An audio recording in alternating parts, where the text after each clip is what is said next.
space. The final frontier. These are the voyages of the Starship Enterprise. Its 5-year mission: to explore strange new worlds, to seek out new life and new civilizations, to boldly go where no one has gone before.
All right.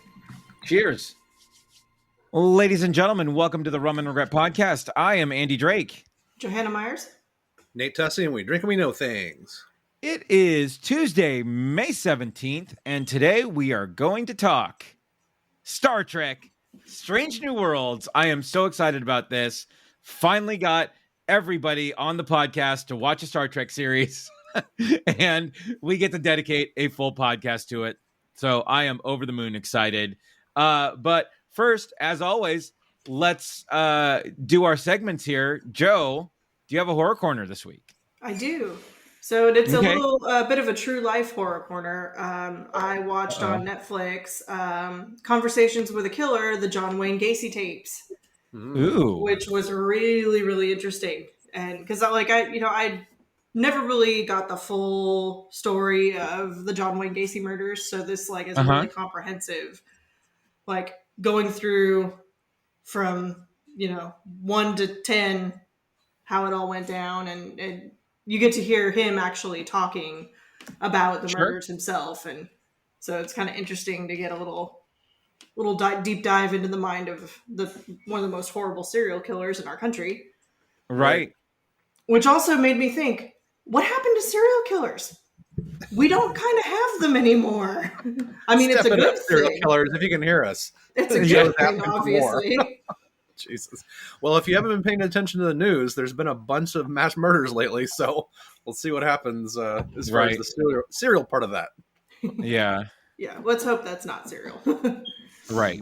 Yeah.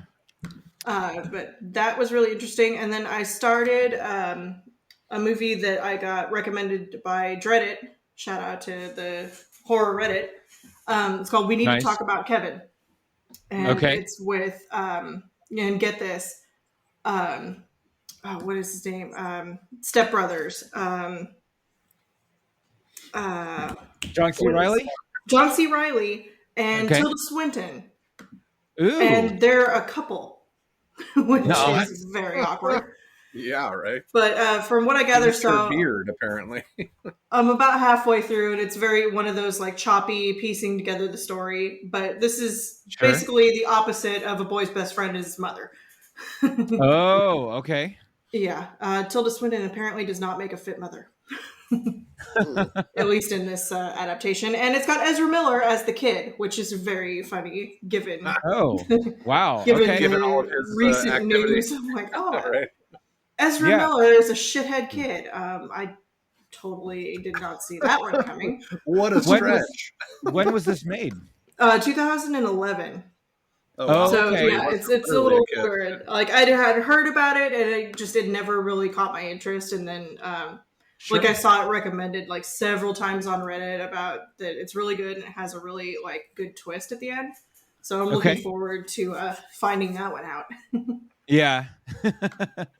Nice. Yeah, so that's my horror corner for the week. Excellent. Nate, let's jump into the Marvel Minute.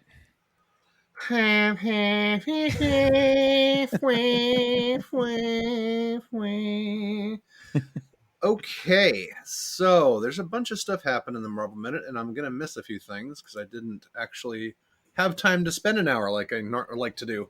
Well, why is prepping. that? So why is that, Nate? I know.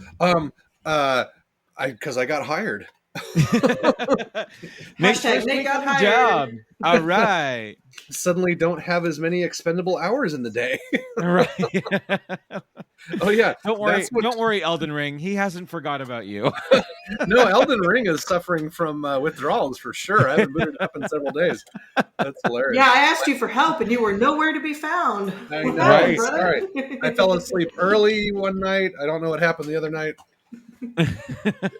It's too bad it isn't cross-platform. It'd be fun to jump back in. Yeah. On the newer stuff. Okay, I guess I could start New Game Plus, but that's a rabbit hole I don't want to go down into. Right. Yeah, so a lot of stuff going on. I'll just go with the more recent stuff. Like today, we got a She-Hulk trailer, which looks fucking amazing. Well, the content looks amazing. Yeah. See, the CGI looked a little rough, didn't it? No, not really. I mean, it's a trailer, and we haven't really seen. Well, and Everything it they have doesn't to come out, offer. and it doesn't come out until August. Yeah, but Right. it seemed I don't know, for me, and I'm no CGI expert, and I like I said, but it just seemed, some of the CGI seemed a little not so Marvel polished. Yeah, so some of the stuff that Star they Wars included- prequel-esque. Yeah. Well, yeah, some of the stuff they included in that trailer was original, like footage from the original teaser. So that was 6 months old, as opposed to the more recent stuff. But yeah, I wouldn't worry about it. They're going to spend all the money as they always do. I find it interesting that that they would anyway. That's neither here nor there. So. I was going to say, if you got to search for something to harp on, go for it. Yeah. Well, I'm excited because I had zero interest in this going into it, and that trailer just ramped that up to like 9. I'm like, yeah, for this sure. looks like fun. The back and forth with her and Mark Ruffalo as the Smart Hulk looks amazing. I'm super excited for that. And then also, there's a couple of Easter eggs, because obviously you have Abomination, but the one from Shang-Chi is in that. So that version of Abomination obviously is now canon in the main MCU, and it'll be interesting to see what else gets pulled in from that. Yeah. Let's see what else. But those are the 3 I had for that. She-Hulk trailer confirms Mark Ruffalo's important role. Blah blah blah blah. We talked about that. There was an interesting article in here that I want to spend a couple minutes on, actually, or at least just 1 minute. Let me see if I can get to the link. Why is it trying to put that in the wrong browser? That is my work stuff, dude. Work stuff. Nate has work stuff. Work stuff. The title of the article was "Why Marvel Takes Away Control from MCU Directors," according to Joe Russo. And yeah, well, no, it's nothing bad. It's just Russo brothers, of Infinity War Endgame fame, kind of getting you a little of behind the scenes action. Let me see if I can pull this up in the right browser. Here we go. Yes, I clicked on the link. I would like to leave. Thank you. Okay. So it's basically, let's see. This is specifically talking about the issue that you had, Andy, with when we talked about Doctor Strange. Well, I had also, where it seemed like it was kind of falling apart and not very good and not as curated as the last stuff and all that. So Russo is talking about how where I've seen issues is when a director's cut gets delivered to Marvel and it's not what they were expecting, or it's not working according to Marvel. Then Marvel turns it on and they come in to start work with the filmmaker in a much heavier way to develop fixes for the movie and then go into extensive reshoots, which is what happened with Doctor Strange. The Marvel vet also brought up his experience working with Marvel Studios and collaboration that it requires, reminiscing about Marvel exec Kevin Feige, which is exactly what we talked about, how Feige would spend so much time because he loved the stuff and was very collaborative, and that might not be what people are getting now since he's not so hands-on. Right. We literally just talked about that. Let's see. And then when you go off to make the movie, they're very hands off. It's your bed to make in a lot of ways. Marvel really sort of is where those famous stories come out about people getting put on the sidelines or them coming in post. It's really about how you deliver your director's cut. The director gets a cut, then a producer comes in, and a producer becomes part of the process with you. So that's actually very interesting. So they're not actually directing to like Marvel specific notes, although I'm sure they start out that way. I love the idea that they get a director's cut, and then if it's not up to snuff or it's not behaving as Marvel had envisioned, although I'm sure they're getting dailies and all that, Sure. then they assign like a big hitter kind of person to help rework it. So it seems like that, in addition to all of the other things that Multiverse of Madness had to deal with, that was also one of them. So it's just good tonight. We get validation on the stuff we just talked about from the mouth of the Russo. So I thought that was super cool. Let's see. Beep. They showed off the new Thor 4 photo with Natalie Portman and Tessa Thompson looking all buff on their thrones, and it was awesome. Yeah. The internet absolutely ate that picture up. And there's a YouTuber I follow, or YouTuber / TikToker, Jay Stubbs, who have you guys heard of Straw Hat Goofy at all? So Straw Hat Goofy, Jay Stubbs are both like have real jobs in real life, and then have become TikTok famous for their Marvel and comic book content in general, to the point where they get to go to the premieres and cover them on behalf of Marvel. Oh, and that's and stuff like that. Okay. So, and they're awesome people too. These aren't just like random. They're not getting tapped because they're like the it person in the thing or whatever. These are. I know you brought up Jay Stubbs before on the podcast. Yeah, very deep cut, very just awesome people that know what the fuck they're talking about. And Stubbs had a TikTok about this picture when it was released, and she's like, "So I am married to a man, and when I tell you, I am so excited for this movie to come out, just so I can see these hot bitches on their thrones." I have no words. Like, she just goes off, and it's amazing. But there's also something really cool in that picture that a lot of people didn't really talk about, is that the Bast is in that picture also, allegedly the goddess of Wakanda. So there's three people in that photo, but everyone's focused on Tessa Thompson and on Natalie Portman. Potentially there's Bast in the lower corner. So we'll see what happens there. But yeah, Natalie Portman lifted some weights, maybe ran in some sand dunes or something like that to get into that kind of shape. So it'll be cool to see that movie. I'm hyper hyped. Yeah. Getting hyphy. Let's see. Doctor Strange 2 reportedly cut a Ghost Rider fight scene. So this is where Really? I'm starting to get pissed. Yeah, exactly. Apparently there were supposed to be five cameos that were cut. Ghost Rider, potentially Nick Cage's Ghost Rider, filmed but cut. Potentially, oh God, you guys are going to kill me now. The newer Magneto, Matt, what's his name? James McAvoy. Oh, sorry, Fassbender. Sorry, Fassbender. Michael Yeah, Fassbender. not filmed, but also cut from the script. Deadpool, not filmed but cut. And then there was this other one, Balder the Brace. I have no idea. I think Balder was supposed to be somebody from Thor's world. Balder the Brave, Thor's brother. And Daniel Craig was going to play him. So this is all stuff that's getting kind of leaked from writers and producers and stuff like that, which would have been super cool. And I don't know what the fifth one was. I only got 4 out of the 5 in the hot 2 minutes I had to research that topic. But, but damn it. Like, really?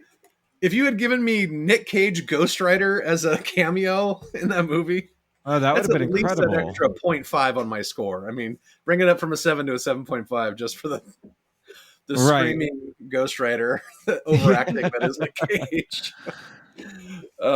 Anyway, yeah, so stuff to chew on. Hopefully we'll get a director's cut of that. That'd be cool.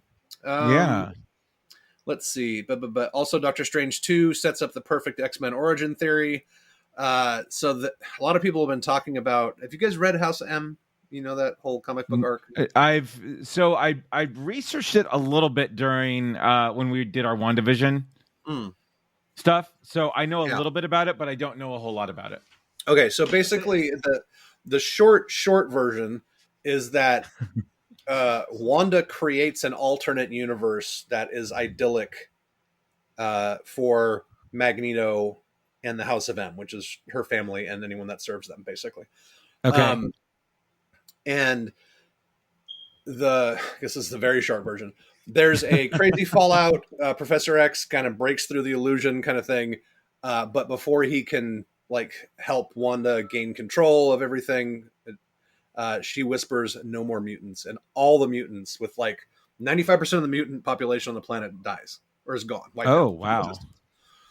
So the theory is that there might be a reverse House of N moment in one of these movies coming up where Wanda has some kind of crazy, explosion of power, or decides to, mutants are being persecuted, or they bring up mutants at some point.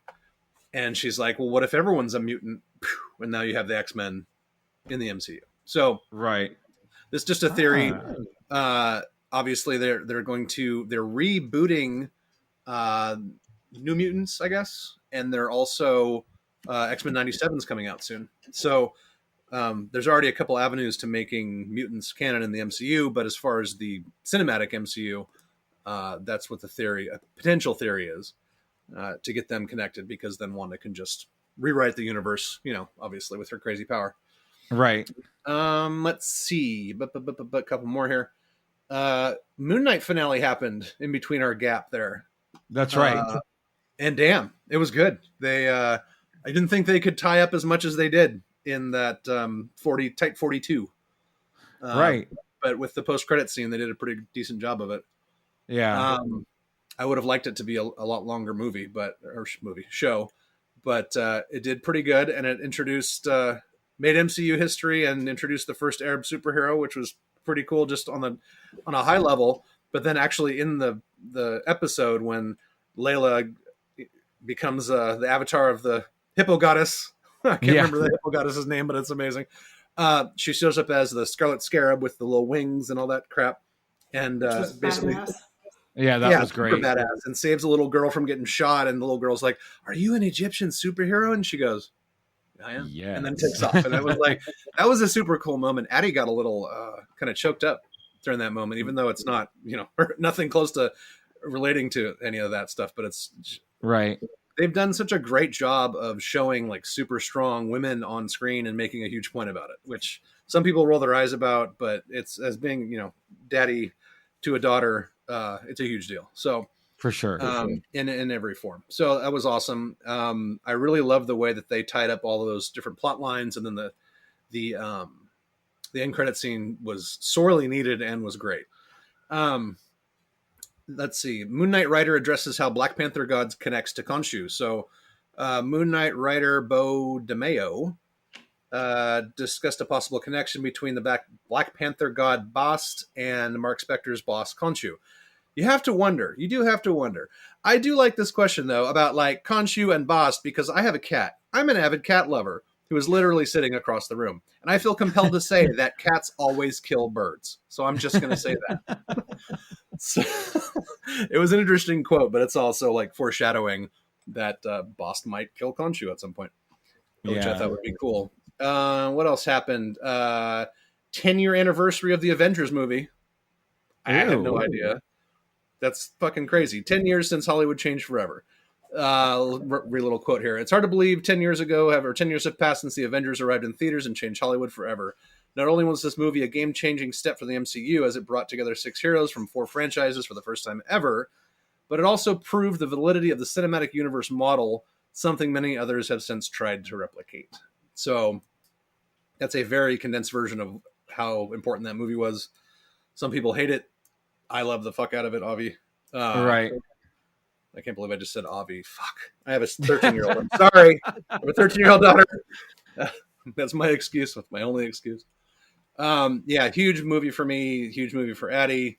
I love this shit, and I can't wait for them to get kind of back on track. So we'll see what the next one holds. I have really high hopes for Taika Waititi's Thor: Love and Thunder. So Yeah. what else? I think I only have one or two other things here. So Benedict Cumberbatch reflects on becoming Iron Man in Avengers deleted scene. So I'm sure you've seen these pictures where it had Bandersnatch Krunkelbunk. Easy. No, this is so. Shout out to Steve-O, our DM. This is a game that he likes to play. Anytime somebody brings up Benedict Cumberbatch, he always goes, "Oh, you mean B word, C word," and just mixes everything together. So it's like, and it's never the same thing twice. You mean like boiled cabbage, or whatever. Whatever. It's a good game. We'll go over it later. Point being, he was asked if he was annoyed if the scene was cut from Endgame, because there was a scene where he would have worn the Iron Man's armor. BC replied, "Yeah, I was a bit. We both were. It took a long time to splurge those spliced costumes together. It was an amazing moment, and I think I definitely came out of it better than Iron Strange or Dr. Man or some other guy, Strange Man. I definitely came out of it better. I mean, having a bit of that outerwear on you, it's like very, very, very cool. I would have loved to have seen that combination of wizardry and tech and what it would do. Bring it on." So maybe we get that at some point in the future. And then, damn it, I should have said that last because that was a high point. The next point is not high. It's a low point. This happened a while ago, too. AMC announced that it's going to implement surge pricing for specific movies. Oh. Week of release. And the reason this is in the Marvel Minute is that every Marvel movie is going to catch that.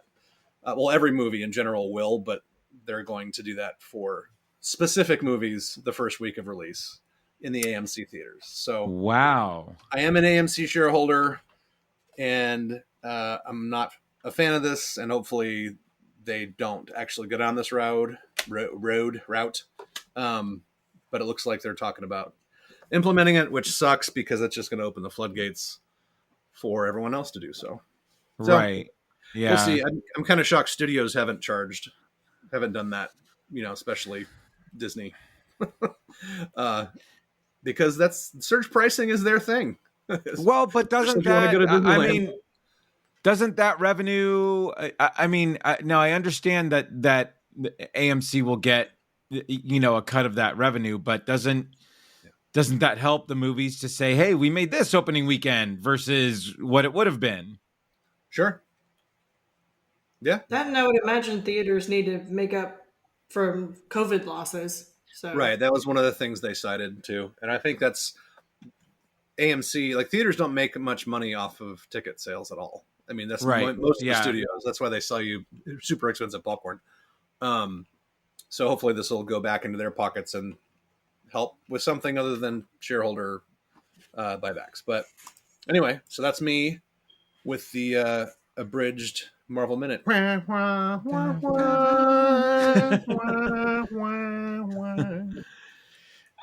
So let's jump into the streaming service selection of the week, which will sort of jump into our main topic tonight.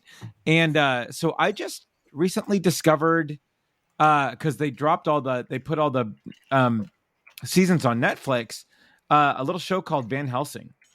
Nice. And I'm halfway through the first season, and it's really good.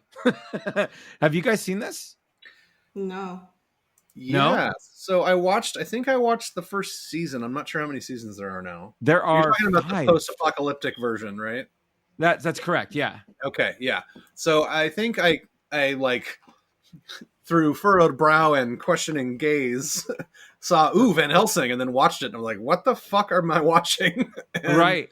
And then it got really good. And then it's like, wow, this is super intense. And then obviously I got distracted by a squirrel or something and started watching something else.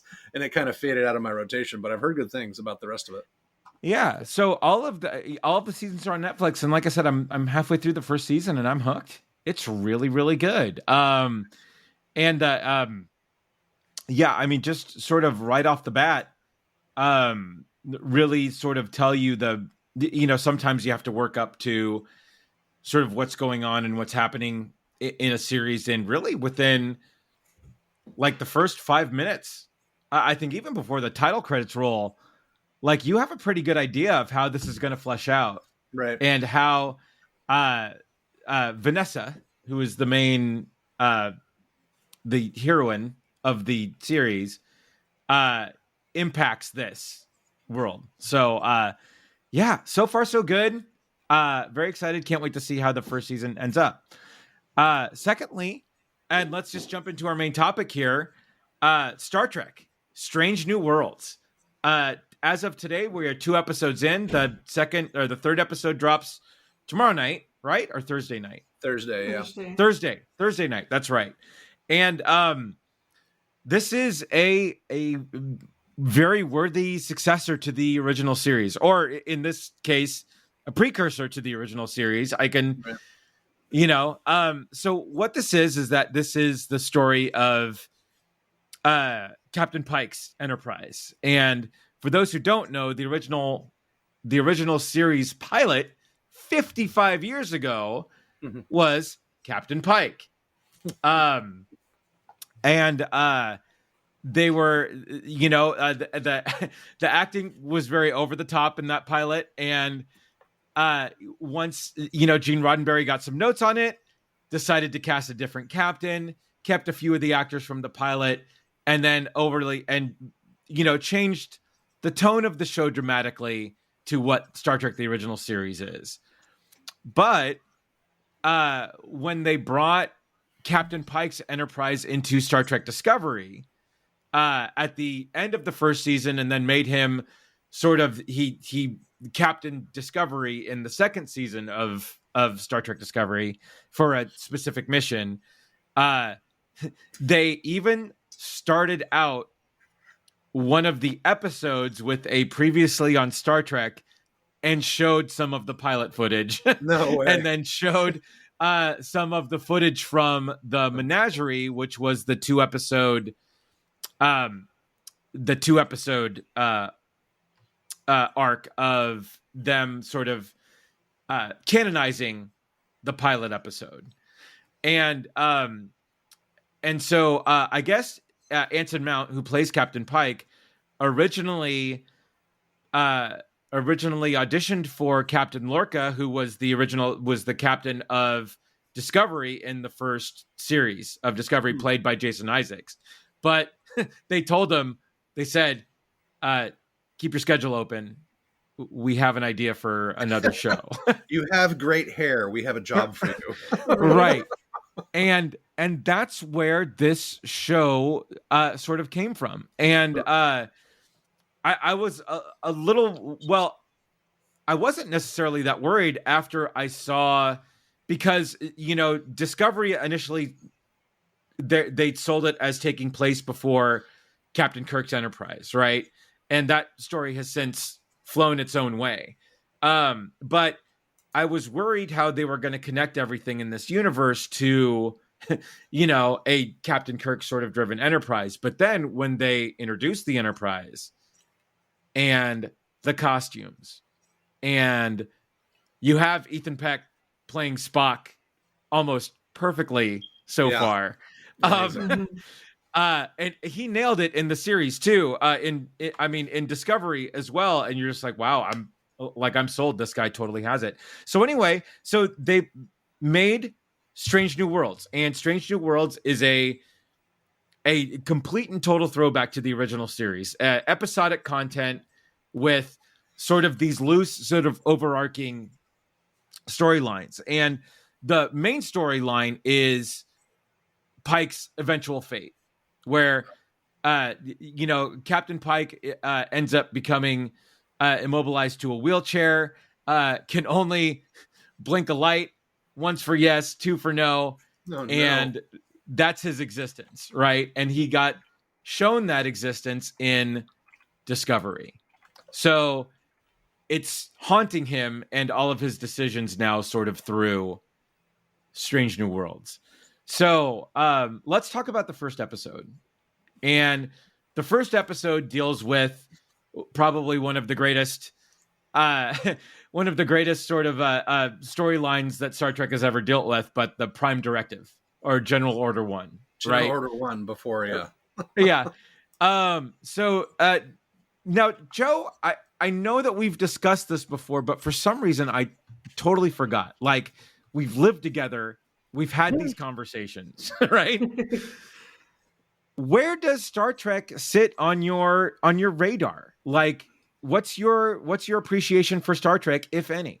So I grew up with Star Trek. My mom is a huge Trekkie, very huge. So I remember like hearing as a kid the original series, but I didn't get into it until Next Generation. Okay. And then even though it's very light. I'm not a huge Trekkie. Like I watched a bit of Next Gen. I watched the movies, like especially the whale one, Star Trek 4. Yes. But then I just kind of fell out of it. So this is actually like, aside from obviously Into Darkness because Cumberbatch. Of course. Yeah. This is I will fully cop to he's the only reason I watch that movie. Of course. It's actually, it holds up. I just watched it again the other day. It actually holds up pretty well. Yeah. I go back to it at some point if you want. And Captain Pike's in that, actually. He's an admiral. Yeah. Different Captain Pike. That's right. Yeah. Well, he was in the first one as well. He captains in the first. Yeah. Bruce Greenwood or whatever. Yes. Who played it also very well. Mm-hmm. So yeah, I went into this totally blind, had no idea what I was just like, okay, it's a new Star Trek show that I have to watch for podcast.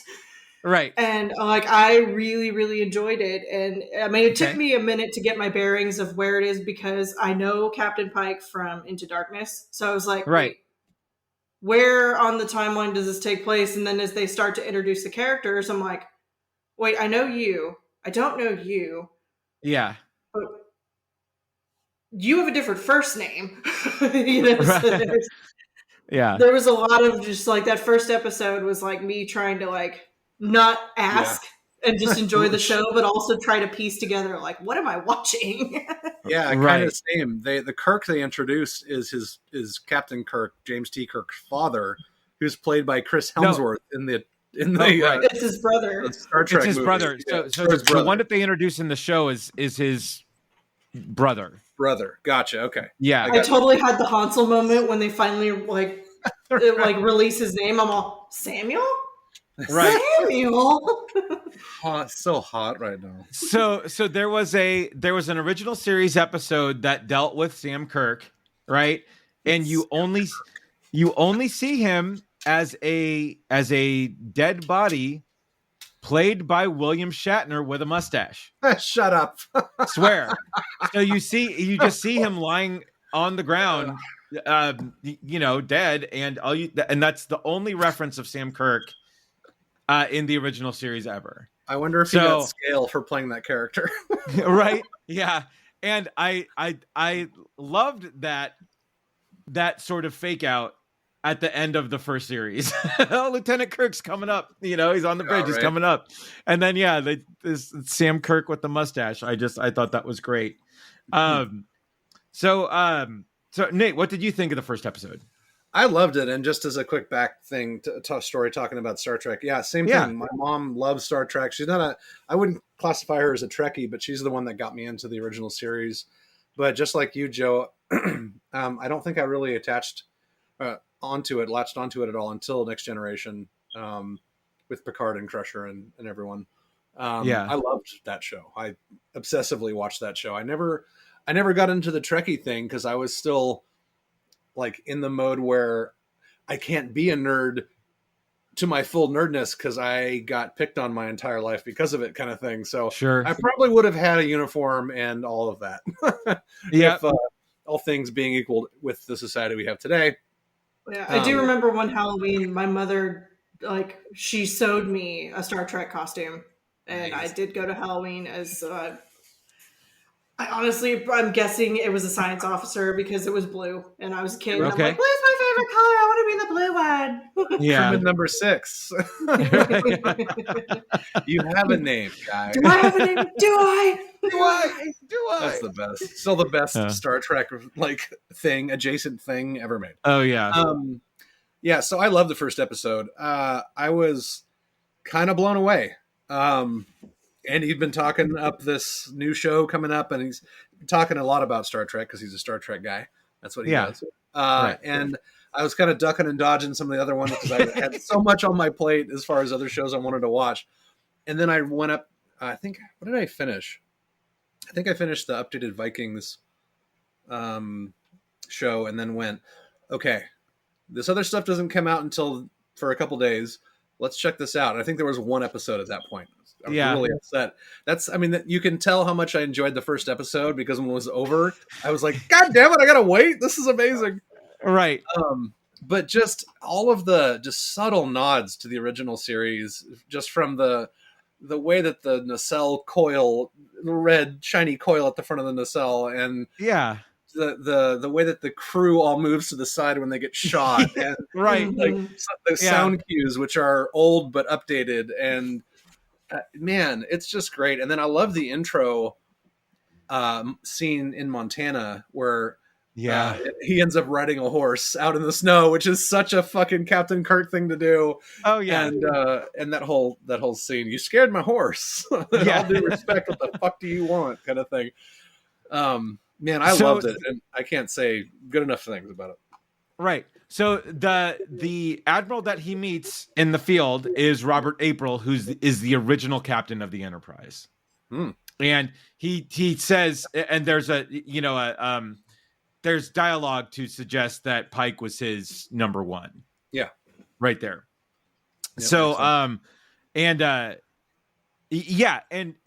and so I obviously love this. Again, to your point, Nate, the subtle nods to the original series, the sound effects, even using Alexander Courageous theme in the theme music here, but updating the theme to make it sound just more sort of great and awesome that it already does. And then having those characters in here, Nurse Chapel, Cadet Uhura, who comes in, right? Which is great. My favorite character after episode 2. Oh yeah. So amazing. Nurse Chapel, played by Jess Bush. I've always loved Jess Bush, and I thought she's killing it so far. Dr. Mbenga, who was a character from the original series who had just a handful of episodes that they decided to resurrect here, which I totally love. And then Rebecca Romaine is number one, which was great because Majel Barrett, Gene Roddenberry's wife, played number one in the pilot episode. Oh, really? Okay, I was wondering why the hell is Rebecca Romaine in this role, frankly. No, has she been around the Star Trek verse, or is it just she was a name and they grabbed her for the casting? No, so she played number one in the in Discovery when when they came in, and her husband, which I'm blanking on it now, who was the fat kid in Stand By Me, who was not John Stamos. Jerry O'Connell. Jerry O'Connell. Jerry O'Connell. No, Jerry O'Connell. Yeah. And he is he voices the first officer on Lower Decks. Right. Ah, nice. I see what they did there. Yeah. So anyway, but yeah, so they've and I love that they color coded the uniforms again. I've never really attached myself to the Discovery uniforms because they look a little washed with all the blue and everything, and then the subtle nods to the red, and the security and the medical and the command lines. But I love that they've gone back to, and I even love that they've gone back to the full skirts, but they gave the ladies pants this time, which was great. Right. Yeah. And then, but just the sort of the meat of the episode of them doing a Prime Directive story of, again, something that happened in Discovery that was sort of a direct result of what they did, allowed this civilization to come up with a mega weapon. Yeah. Right. Bomb. Like what? Yeah. That, and again, I love that it didn't that it didn't impact, that somebody found a different application for it. It's like, oh, Right. I can, like, we're not using this to travel super fast. No, we're going to Yeah. use this to blow up these guys. Yeah, unlimited renewable energy for the planet. Right. Well, what happens there, it's like when you have a hammer, all you see are nails that need to be hit, right? So if that technology had come to a civilization that was at peace, then you're probably going to get, the never-ending battery or purifying the water or whatever. But because they're shades of 2022 Earth, right? Yeah, that episode really hit pretty well, actually. Right, and I love that they do the okay, well, let's infiltrate, let's dress up as these people and try to go in and grab number one and get her out. Yeah. And again, them, sort of, oh yeah, the Vulcan physiology isn't going to accept this. We need to. So then you have Commander Kyle beaming the stuff directly into Spock's eye to get it to fix. Yeah, that was so good. Well, but before that, real quick before that, there's several like quick Captain, permission to act quickly or whatever she says, and then oh my God, I'm so help me, my medication, like that was so great, and then she's like pinch the neck, right?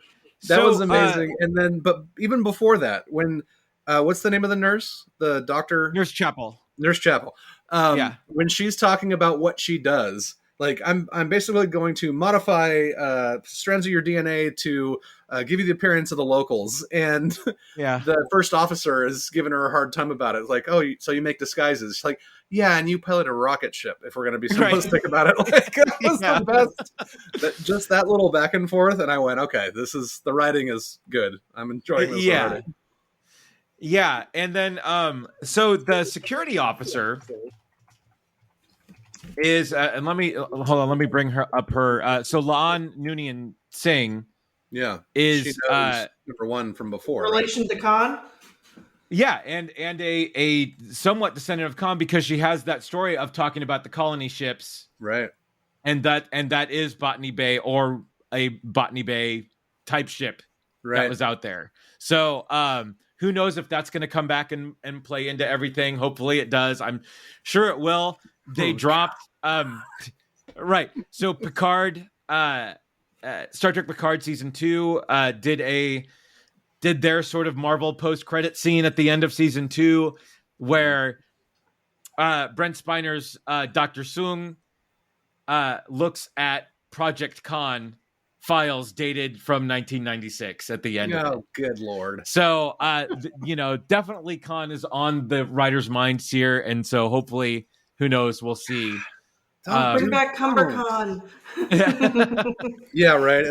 Cumberbatch did a great job as Khan, man. They didn't do him any service with his. I mean, I guess it was, like I said, the movie holds up pretty well. I would have liked to have seen a longer arc with that whole situation, but right, yeah. Well, and again, I understand Star Trek wanting to sort of pump out new content, and at that time the movies were where it was going to be, but Star Trek belongs on TV. Yeah, it belongs on agree. TV. Yeah, and I think I guess Marvel is the one doing it now, but not to call it like the Marvel formula or whatever. But Star Wars is going to have it now that all of their Disney Plus shows are taking off, where you can have all the deep backstory dives and all the secondary, tertiary characters that you haven't really explored much be these amazing long form shows that bring in all the main guys. And then you have the spectacular, a couple times a decade big blockbuster that spends all the money to show all the major, like if they introduce the Borg or some shit, like that kind of stuff. Big screen does that better. The story is better served on TV. 100%. Right.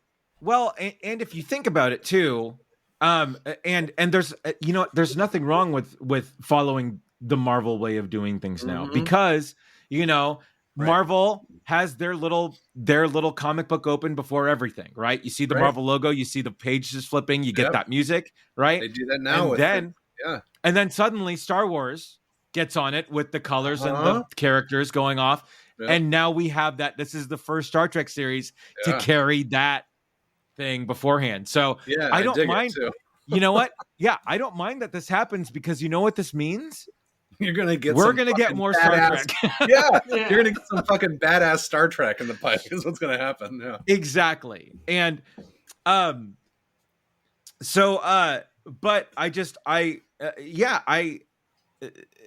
I love where they're going with this, and especially in the first episode, you can tell that sort of everybody's just sort of getting their feet wet around each other, and the people who know each other sort of know each other, but the people who don't are sort of, hesitant to get there.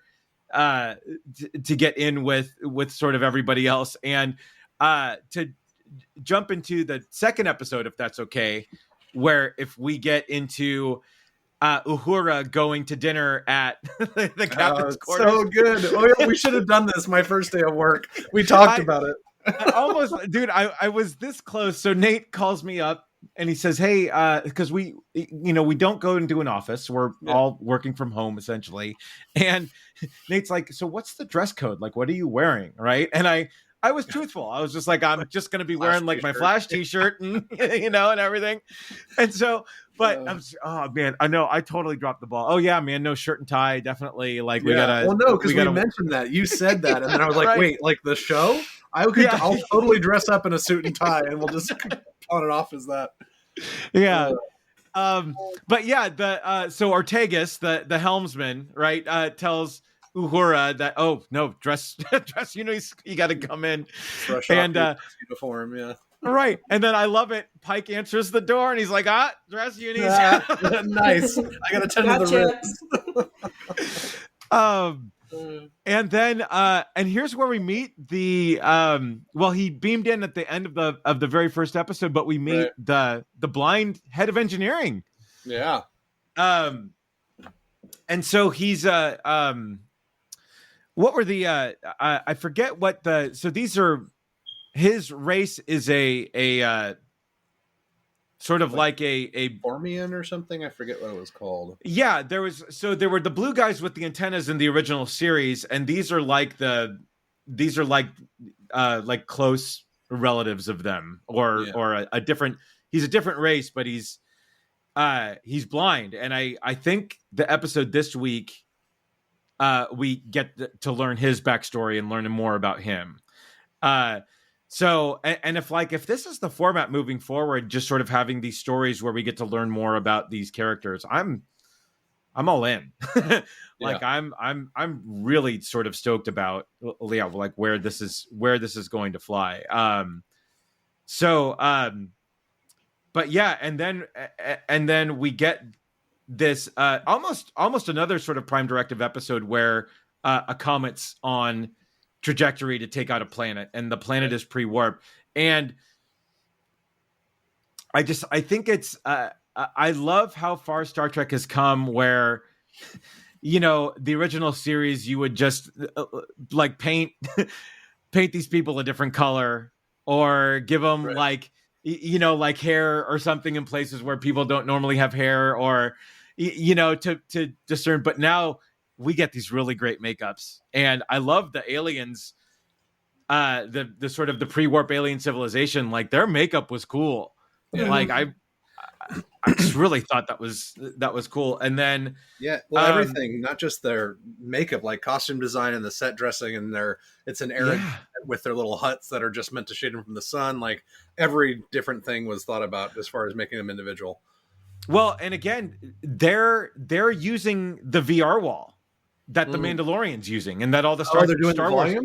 So they got a VR wall at their studio now. Oh, did they? I wonder if they ripped off the volume like completely. I don't know, but So they used it for this season of Discovery, this last season of Discovery, and they're using it for now all of the. So yeah. It's brilliant. Yeah. Yeah. Well. Oh no, it's it's great. And but I was watching, so Will Wheaton hosts an after show for all Star Trek series now called The Ready Room. Oh no and, way. Shout out to Will Wheaton too. Had a great cameo at the end of Star Trek Picard season 2, coming back as Wesley Crusher. I'm sorry, Andy. What is his name? Will Wheaton. Will Wheaton. Why are we putting so much emphasis on the H right there? I'm not sure what you're saying. It's Will Wheaton. Will Will Wheaton. Wheaton seems like a nice Yeah. name. Why is everybody picking on Will Wheaton? Will Wheaton. But he's interviewing the showrunners, and I guess they shot a lot of the first episode like around unfinished sets, and they were like working to sort of finish everything during the thing. So they relied heavily on the VR wall to sort of finish the sets where the sets weren't finished, which was kind of neat. But then Anson Mount was doing his interview from the Ready Room on the bridge of the Enterprise in the captain's chair. And how cool is the captain's quarters, by the way? Holy crap! Oh man, yeah, like they've like the Ready Room. Yeah. I know, like it's just that's like the coolest place. Like I would never leave the Ready Room. Like I would virtually captain the ship from the Ready Room. Is that what that's called? Isn't that his like quarters where they all have dinner and stuff? I would assume that was just his Ready Room, but I guess not. I guess it's probably his quarters. Yeah. What was the thing in holodeck? Is that still a thing in the Star Wars? Or Star Wars. Okay, Jesus, so right. not in the Star Trek. So Star Trek, the holodeck was Next Generation, right? So that hasn't been a thing after that. If they're going to canonize it, it's not there yet. It's not Starfleet tech yet. Right. Yeah. Oh, that's right. It makes sense because this is all before that. Duh. Right. Yeah. Okay. Disregard.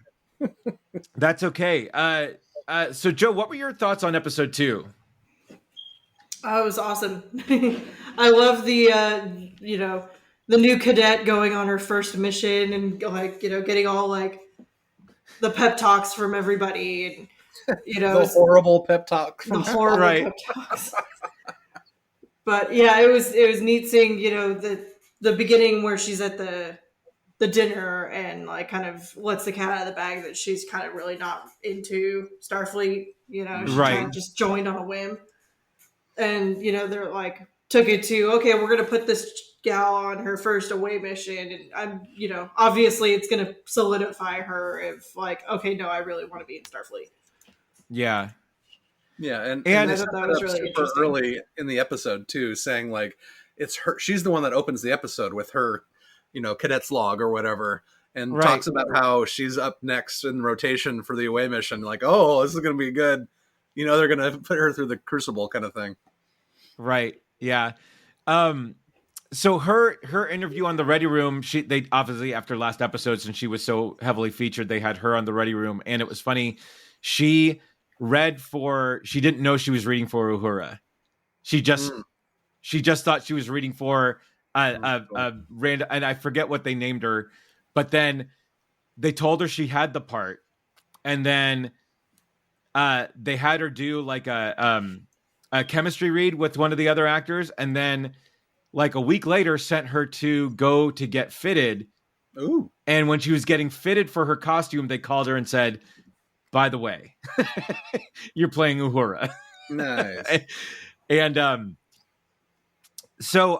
yeah, like that part of it too is one of the tropes of Star Trek that like bothered me over the years was that they sort of leaned on the crutch of the universal translator that you could basically beam down and understand everybody, right? And I one of the things I really liked about Enterprise, the series, was that not all the languages have been learned yet. So there was that some of those episodes dealt with them figuring out what was being said and how to communicate. And so that part of this episode I just thought was cool, and that it wasn't necessarily traditional language too, that it was music. Yeah, like that was just the really cool part of it. And then that it was music and that it's all derived from math, and that that gave them a 3D model at the end of, wow, it's the piece of ice in the exact same shape. Right. This is really going to twist your noodle if you thought that was weird. Right. Yeah. Well, and I'm glad because like I was starting to wonder as I was watching the episode. I'm like, okay, because I mean, obviously she's going to find something that right. She's going to figure it out, and I'm like, I hope it's not just like some kind of weird ham-fisted thing. It felt like organically, Yeah. she just happened to be nervously humming, Yeah. and Right. that triggered, the egg, and it was like, okay, that actually makes sense, and it's not just some weird, like ex machina kind of thing of just like, oh, she saw a character and it Right. triggered something in her head, or I don't know. Yeah, they did a Yeah. great job of setting up that payoff in the episode. Oh yeah. Of her just nervously humming, and then her talking at the dinner with Captain Pike about where she's from and the different dialects, and oh, this is a song from such and such, and he goes, oh yeah, I was on safari there, and they did a really good job setting it up. I think that's why that payoff felt so organic, like you said, because they took the steps instead of trying to kind of jam it in through a tech reason, like you said, with the ex machina kind of thing. So right, yeah. So and then her sort of deciphering the message at the end of the episode. It's like, yeah, we got it was sort of preordained. This is what was going on, and yeah, I just I don't know. I of course, like Star Trek, like I'm gonna like. There are Star Treks that I like, and there are Star Treks that I don't like. Right? Is Star Trek your Marvel, Andy?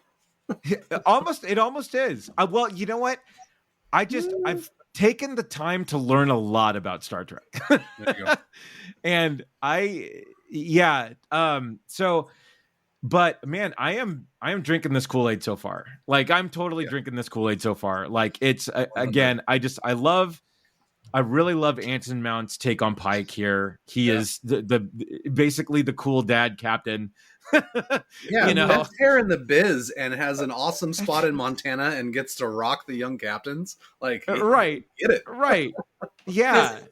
Barbecues ribs for his crewmates. Yeah. Right. Well, yeah, he has a place in Montana. What do you think he's gonna make?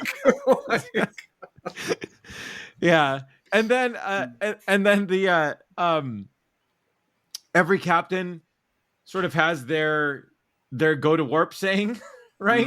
Yeah, and his is just simply hit it. I love it. Yeah.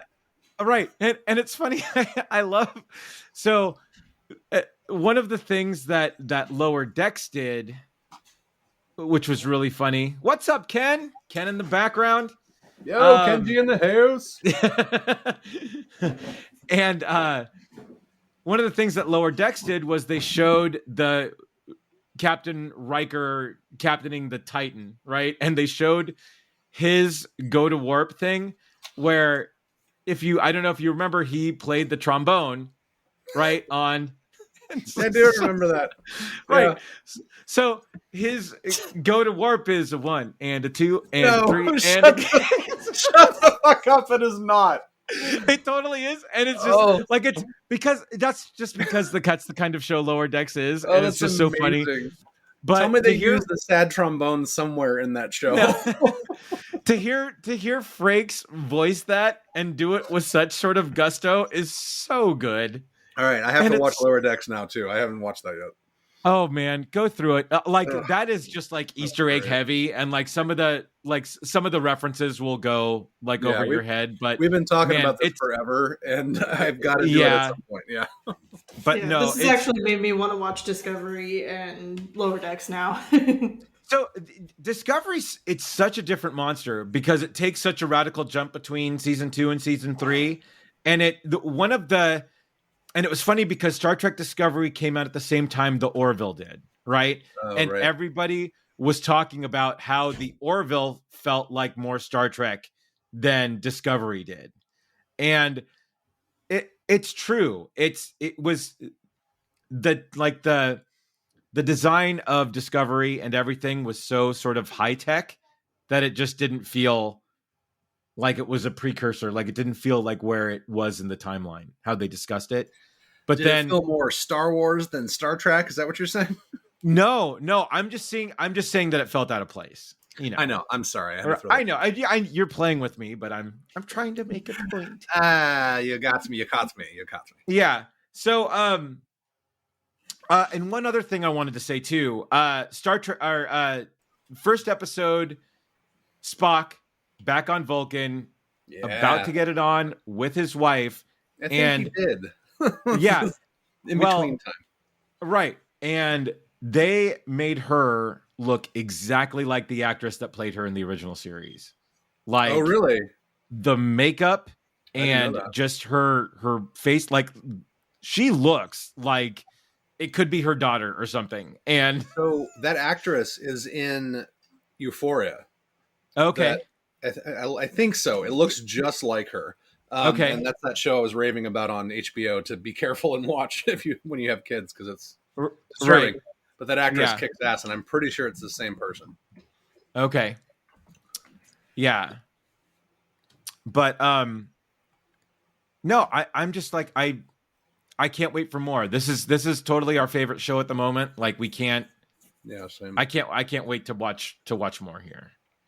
Yeah. So yeah. Yeah. Now I'm curious. I want to see if that's the same girl. Me too. I'm trying to find her in the IMDb listing. It is Gia Sandhu. To Pring? No, it's a different actress than I think. Okay, yeah, it is a different actress. Yeah. Oh, she was like her. So we saw her in The Lost Symbol, which was the Da Vinci Code. Yeah, not her. Yeah. Oh, Girlfriend Experience. Maybe that's where I saw her. Weird. Oh, all right. Anyway, yeah, good stuff. But and what's up with Spock being yoked too? No. Well, yeah. I mean, I think that might be it's just only Ethan logical Peck. to be in good form. Exactly right. Right. I think that's Ethan Peck realizing that his first scene is without his shirt on and saying, "Okay, maybe I should work out a little bit." It's hilarious when she's like, "There's nothing out there that isn't on Vulcan, or that's better than what's on Vulcan." He's like, "Well, perhaps you should show me." Right. Yeah. Wow, this is they're getting it on with the pillow talk in the worst monotone ever. Like, right. Vulcan flirting is so awkward. Right, exactly. Well, it's like, query, can we do butt stuff? And I love too that they're like that they would have got it on at the restaurant had not the waiter said, "Hey, you guys, you're gonna need to take this somewhere else." What an excellent idea! All right, get a room, you two. Well, that was her, and I didn't realize. I forgot that it's tradition for the female to ask the male to marry them. Right. I thought you never asked, which I'm beginning to think was the point. So good. Yeah, such a great Spock. Yeah. So, yeah, man, I'm all in on this so far, and I'm really excited. And like I said, I do hope that we do sort of get these, focus on a different character, learn more about them, and then once that goes on, then they can, season 2 they bring in. Well, so James Kirk has already been cast for season 2, and they've already been filming. Dude from Vampire Diaries. Right. No way! Is it Addie's watching Vampire Diaries right now? She's gonna. Stefan from the Vampire Diaries, which is going to be really awkward for me. She is. Oh no, that's hilarious. Yeah, you need to talk to Addie about Vampire Diaries. She's obsessed. She's in season 2 now, I think. Oh, that's great. That's hilarious. Yeah, they got a really quick season 2 confirmation. And that's and like I said, I mean, Paramount must be doing pretty good to have all these sort of in. And I know Star Trek is one of their signature properties, but I mean, they have a really, really sort of deep library of shows that are just streaming. Yeah, so they must be doing pretty well right now. Yeah. Well, they have a ton of other stuff other than just their TV shows. You know that. Well, yeah. Well, no, obviously that. But I'm just saying that thankfully the money is there and the interest in Star Trek is there, because I was initially worried that, when they announced Discovery was going to be, and I think Discovery was one of the first shows that was put on Paramount, or back then it was CBS All Access or something like that. Right. Yep. And it was the only reason that I bought the subscription was I heard Star Trek Discovery was coming out. Right. And so, but yeah, when it became, you know, and since then they've like I said, I was worried that like Discovery was going to be like 2 seasons and be done, you know, and no, like it's only done sort of really good things for Star Trek. So I'm really excited. They used a season 2 arc to give this show life, Strange New Worlds, that everybody's loving right now. And then, but yeah, like Picard was it, like I said, 2 really, really strong seasons from Picard, and there's going to be another season, so which is great. So I'm stoked that this is where we're at, being a Star Trek fan and being able, to get new Star Trek series at different times during the year. And dude, I'm just like, I'm in nerd heaven right now. So I'm so stoked for you. This is how I felt when Marvel started to pop off, right? And they started to get their stuff just going through. And like this is way before the series. This is movie stuff. Like this is the same kind of like never-ending smile that I had at that point. So I'm super stoked for you, man. I get it. I know right where you're at. Cool. Yeah. Side note: if we're done with Star Trek, let's move on. I have a couple streaming things. No, we're good. Just to kind of tack on to what you were saying, we lost Joe. We lost Joe. 106.50. Yeah, I'll make that. Hopefully, if she pops back in, we'll. I bet you Ken kicked something to fix that. Well, we'll just hang out then. Just as a quick aside, try to keep up with the watch this sheet in our podcast folder. Okay. If you have anything you can add to that. Okay, I will. Yeah. I just put Strange New Worlds on there for me, but I want you to put your rating on there. I put 11 because it's a rating of 10. Yeah. Meh. Right. But I'm the only one with anything on there except for Joe, I think. Okay. I'll put some stuff on there for sure. What was I going to tell you? Yeah, so there's these guys. I've talked about this YouTube channel before, but What Culture? They have a side channel called Trek Culture.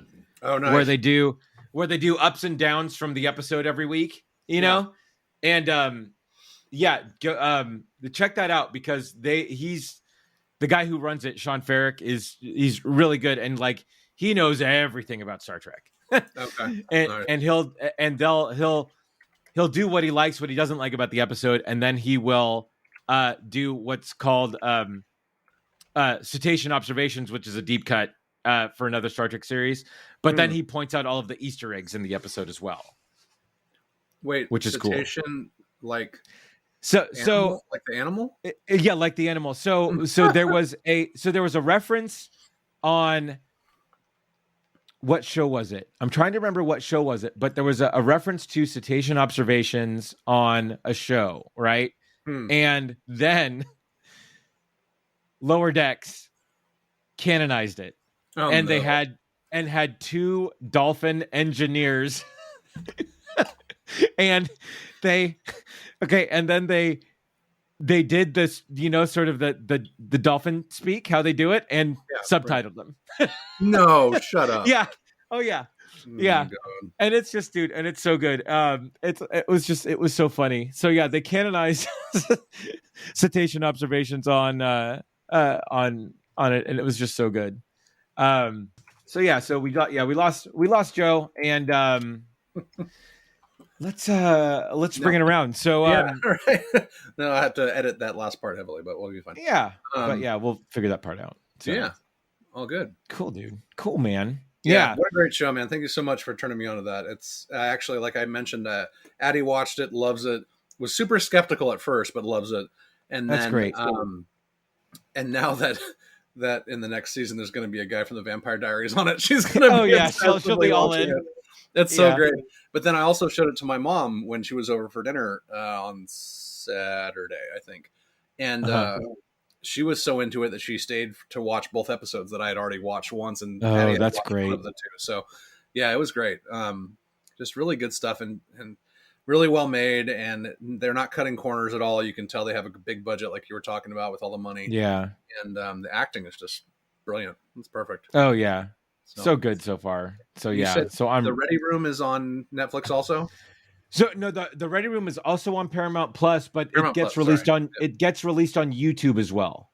Okay, so you can watch it. Yeah, right. Yeah, and it depends. It's like a 20 to 30 minute wrap up of the show. He'll typically interview actors from the show, but since it's a new show, the first 2 episodes have dealt with an actor and one of the showrunners. Nice. Yeah, I'll definitely watch that tonight. I'm kind of jonesing for some more of that. Oh yeah, and then he'll they'll do like a behind the scenes featurette of of like a certain moment or element in the show, and talk to an actor, and then he'll do like a little trivia question, which is fun, because like you can't have a show with such a rich history and not sort of reference something. And so the trivia question will usually reference, oh, when was the first reference of this species in Star Trek, Right. or when was this device first used in Star Trek, right? Oh yeah. That's awesome. And but it's cool too, because like I mean, and Will Wheaton is essentially the ultimate Star Trek fanboy, right? And he has a genuine passion for the show, regardless of being in it for so many years. Yep. But the questions he asks these people aren't, necessarily like, they're not sort of your run of the mill, like sort of interview questions. They're like not a puff piece kind of thing, right? Right. Yeah. And so like he'll ask some really sort of deep thought out questions of sort of how to, like, how'd you get into this certain spot, or did you realize that this is, where you were going with this when you were there? And there was just, and there was one Ready Room that he did for Star Trek Discovery, where one of the ensigns on Discovery basically had a job opportunity come up her way, where it wasn't what her parents wanted, but it was what she's wanted. She was a younger actress, so she was dealing with the internal struggle of not living up to what her parents wanted, but to do what she wanted. And Gotcha. that was Will Wheaton's exact sort of arc with Star Trek, right? And being a young actor, and he's like, hey, I have one more question for you. It's not actually a question. He's like, there are these moments in Star Trek, and especially Discovery, because Discovery has so many people, so many actors with different lifestyles and everything in there. And he's just like, there have been so many people that get like, people can pick out a Star Trek character and say, that's me. That person represents me and sort of my journey and what I'm doing. And he's like, your 5-minute spot here in this episode was the first time that I felt represented in Star Trek. Nice. And then he started to well up and cry, and it was just like, whoa, like, just crazy. So, like I said, it's a really great after show. Is what I'm saying. Like, it's just it's a lot of fun, and he'll always tease you with a clip from the next week's episode as well. Yeah, it's really good. So nice. Yeah. So yeah, that's what's going on. Final thoughts, Nate? No, I'm here for it. I love it so much. It's really good. And then, like you said, and like I was saying before with other properties like D&D and Marvel, success is going to just lead to more amazing stuff. And we're lucky to live in the time we live in, at least as far as this entertainment is concerned. So. Oh, absolutely. Absolutely. Yeah. So have you guys watched Star Trek Strange New Worlds? Hopefully, if you just sat through an hour 14 of me and Nate and Joe gushing over it, you have. Let us know your thoughts. You can find us on Facebook at the Rum and Regret Podcast. You can find us on Twitter at rum_regret. Nate, where can they find you? Sure. Avid Gamer, AV1D Gamer on all the socials and your gaming platforms of choice. And you can find Joe at joechickadee.com. And I think Joe Chickadee on all the socials. Yeah. Right, pretty much everywhere else. I am Crazy Drake on Facebook, Andrew Drake on Twitter, and until the next time, we will boldly go where no podcast has gone before. Oh, yeah.